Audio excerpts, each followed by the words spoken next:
Parliament ನ ಹತ್ಸಲ್ಲ ಅಂತ ಹೇಳಿದಾನಲ್ವಾ? ಅಲ್ಲ, ಒಂದ್ ನಿಮಿಷ. ಪಾರ್ಲಿಮೆಂಟ್ ನ ಹತ್ಸಲ್ಲ ಅಂದಿದಾರಲ್ಲ, ಅವ್ರು ಅತ್ನಿಗೇನ್ ರೈಟ್ಸ್ ಇದೆ? ಜನ ಹತ್ಸೋದು ಇನ್ನಲ್ಲ, ಪಾರ್ಲಿಮೆಂಟ್ ನ ಹತ್ಸೋದು. ಚಿಕ್ಕಬಳ್ಳಾಪುರ ಇವತ್ತು ಸ್ವಾಭಿಮಾನಕ್ಕೆ ಇವತ್ತು ಇಡೀ ರಾಜ್ಯಕ್ಕೆ ಚಿಕ್ಕಬಳ್ಳಾಪುರ ಮಾದರಿ ಆಗಿದೆ. ಇಡೀ ನಮ್ಮ ಚಿಕ್ಕಬಳ್ಳಾಪುರ ಇತಿಹಾಸ ಯಾವ ತರ ಅಂದ್ರೆ, ಚಿಕ್ಕಬಳ್ಳಾಪುರ ಜನ ಅವಕಾಶ ಕೊಡ್ತಾರೆ, ಅವಕಾಶನ ದುರುಪಯೋಗ ಪಡಿಸ್ಕೊಂಡ್ರೆ ಏನು ಅಂತ ಇದೇ ನಿದರ್ಶನ. ಇದೇ ನಮ್ಮ ಸಾಹೇಬ್ರು ಸ್ವಲ್ಪ ಎಡವಿದ್ರು. ನಮ್ಮ ಸಾಹೇಬ್ರು ಸಣ್ಣ ನಾವು ಇವತ್ತು ಅವ್ರ ಬೆನ್ನಿಗೆ ನಿಂತಿದೀವಿ. ಹಿಂದೆ ಸಾಹೇಬರು ಬಿಜೆಪಿಗೆ ಬಂದಾಗ ಅವ್ರನ್ನ ಎತ್ಕೊಂಡ್ ಬಂದ್ವು. ಲಾಸ್ಟ್ ಅಲ್ಲಿ ಅವ್ರು ಮಿನಿಸ್ಟರ್ ಆದಾಗ, ದಯವಿಟ್ಟು ತಪ್ಪಾಗಿ ತಿಳ್ಕೊಬೇಡಿ, ಅವರು ಕೆಲಸದ ಒತ್ತಡೆಯಿಂದ ಜನರಿಗೆ ಸಿಕ್ಕಿರ್ಲಿಲ್ಲ.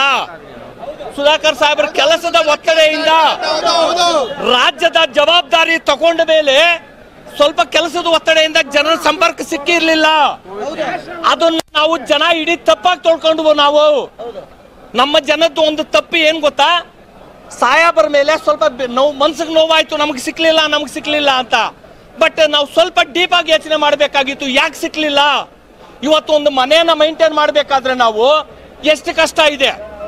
ಇಡೀ ರಾಜ್ಯನ ಇಡೀ ರಾಜ್ಯಕ್ಕೆ 35-36 ಒಂದು ಮಿನಿಸ್ಟರ್ಗಳಿರ್ತಾರೆ, ಮಾದರಿ ಆದ್ರು ಅವರು.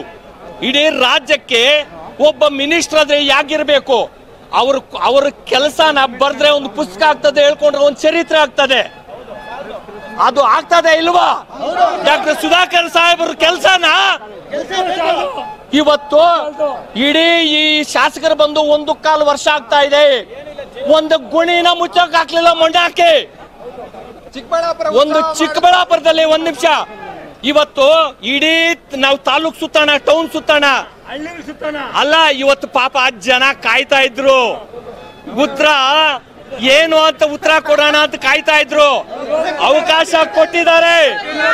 1.5-2 ಲಕ್ಷ ಲೀಡು, 1.5-2 ಲಕ್ಷ ಲೀಡಿಂದ ಸಾಹೇಬರ್ನ MP ಅಂದ್ರೆ ಏನು, ಇಡೀ ರಾಜ್ಯಕ್ಕೆ ಒಂದು ಬಾಗೇಪಲ್ಲಿ ಸ್ಟಾರ್ಟಿಂಗ್ ಅಲ್ಲಿ ಒಂದು ಸ್ಟೇಟ್ಮೆಂಟ್ ಕೊಟ್ರು. MP ಅಂದ್ರೆ ಏನು ಅಂತ ತೋರಿಸ್ತೀನಿ ಅಂದ್ರು. MP ಅಂದ್ರೆ ಏನು ಅಂತ ತೋರಿಸ್ತಾರೆ. ಇವಾಗ ನೀವೇನ್ ಅವಾಗ್ಲೇ ಹೇಳಿದ್ರಿ, ಹೇಳಿ ಸರ್. ಡಾಕ್ಟರ್ ಕೆ ಸುಧಾಕರ್ ಅವರು ವಿಧಾನಸಭೆ ಎಲೆಕ್ಷನ್ಸ್ ಸೋಲೋದಕ್ಕೆ ಒಂದು ಕಾರಣ ಇತ್ತು. ಏನಂದ್ರೆ ಅವರು ಮಿನಿಸ್ಟರ್ ಆಗಿದ್ರು, ಅವಾಗ ಕಾನ್ಸಂಟ್ರೇಟ್ ಮಾಡಕ್ ಆಗಿಲ್ಲ. ಇವಾಗ ಏನು ಇಲ್ಲಿ ಸಂಸದರಾಗಿ ಆಯ್ಕೆ ಆದ್ರೆ ಪಾಸಿಟಿವ್ ಆಗಿ ಮಾತಾಡೋಣ. ಆಯ್ಕೆ ಆದ್ರೆ ಅವ್ರಿಗೆ ಏನು ಒಂದು ಸಚಿವ ಸ್ಥಾನವನ್ನ, ಕೇಂದ್ರದಲ್ಲಿ ಒಂದು ಸಚಿವ ಸ್ಥಾನವನ್ನ ಒತ್ತಡ ಮಾಡ್ತೀವಿ, ಕೊಡ್ತಾರೆ ಅನ್ನೋ ಒಂದು ಊಹಾಪೋಹ ಕೂಡ ಅದಕ್ಕೆ ಬರ್ತಾ ಇದೀನಿ. ಇವಾಗ ಹಾಗೆ ಒಂದು ಸ್ಥಾನವನ್ನ ಅಲಂಕರಿಸಿದ್ರು ಕೂಡ, ಅಲ್ಲಿ ಸಚಿವರಾದ್ರೆ ಕೂಡ ಹೇಗೆ ಕಾನ್ಸಂಟ್ರೇಟ್ ಮಾಡ್ತಾರೆ ಅಂತ ಅನ್ಸುತ್ತೆ ಇಲ್ಲಿ ಡಿಸ್ಟ್ರಿಕ್ಟ್.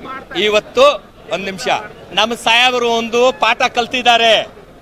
ಹಿಂದೆ ಕೆಲಸನ ಕಡಿಮೆ, ಜನರ ಸಂಪರ್ಕ ಕಡಿಮೆ ಮಾಡಿ ಕೆಲಸನ 100ಕ್ಕೆ 100 ಮಾಡ್ತಿದ್ರು.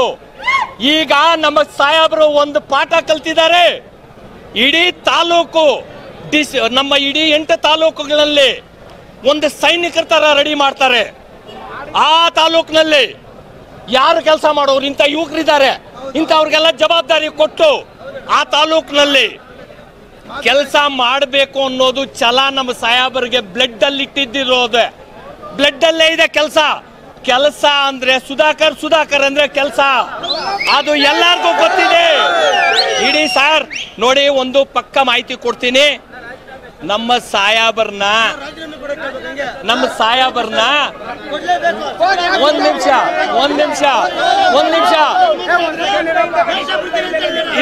ಇರಿ, ಅದಕ್ಕೆ ಬರ್ತೀನಿ, ಇನ್ನ ಬಹಳ ಇದೆ. ಸಾಹೇಬರ್ನ ಯಾರು ಪಾರ್ಲಿಮೆಂಟ್ ಮೆಟ್ಲು ಹತ್ಸಕ್ ಆಗಲ್ಲ ಅಂದ್ರಲ್ಲ, ಪಾರ್ಲಿಮೆಂಟ್ ಮೆಟ್ಲು ಹತ್ತಿಸೋದು ಬಿಡೋದು ಜನರ ಕೈಯಲ್ಲಿದೆ. ನಾನು ನೀವಲ್ಲ, ನನಗೂ ನಿಮಗೆ ಜನ ಏನು ಅಂತ, ಜನ ತೀರ್ಪು ಏನು ಅಂತ ಈ ತೀರ್ಪು ಕೊಡ್ತಾ ಇದ್ದಾರೆ, ಅವರಲ್ಲ. ನೋಡಿ ಸರ್, 8 ಕ್ಷೇತ್ರಗಳಲ್ಲಿ ಅವರು ಒಂದು ಮಾತು ಹೇಳಿದ್ದಾರೆ. ಇಲ್ಲಿ ನಮ್ಮ ಸ್ನೇಹಿತರುಗಳೆಲ್ಲ ಹೇಳ್ತಿದ್ರು, ಚಿಕ್ಕಬಳ್ಳಾಪುರ ಕ್ಷೇತ್ರದಲ್ಲಿ ಒಂದು ಓಟ್ ಜಾಸ್ತಿ ತಗೊಂಡ್ರೆ ನಾನು ರಾಜೀನಾಮೆ ಕೊಡ್ತೀನಿ ಅಂದಿದ್ದಾರೆ. ಇಲ್ಲ, ಅವ್ರ ಮೇಲೆ ನಂಬಿಕೆ ಇದೆ ನನಗೆ. ಯಾರು ನಮ್ಮ ಪ್ರದೀಪ್ ಈಶ್ವರ್ ಮೇಲೆ ರಾಜೀನಾಮೆ ಕೊಟ್ಟೇ ಕೊಡ್ತಾರೆ.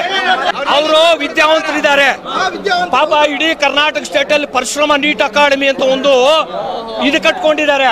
ಅವರು ಇಂಥ ಯುವಕರಿದಾರಲ್ಲ, ಅವ್ರ ಮಾತನ್ನ ಎಲ್ಲಾರು ಕೇಳಿದ್ದಾರೆ. ನಾನು ರಾಜೀನಾಮೆ ಕೊಡ್ತೀನಿ ಪಾಪ. ಸರ್ ಕೊಡ್ತಾರೆ ಸರ್, ಡೆಫಿನೆಟ್ ಆಗಿ ಅವ್ರು ಕೊಡ್ತಾರೆ ಅಂತ ನಂಬಿಕೆ ಇದೆಯಾ ಇಲ್ವೋ?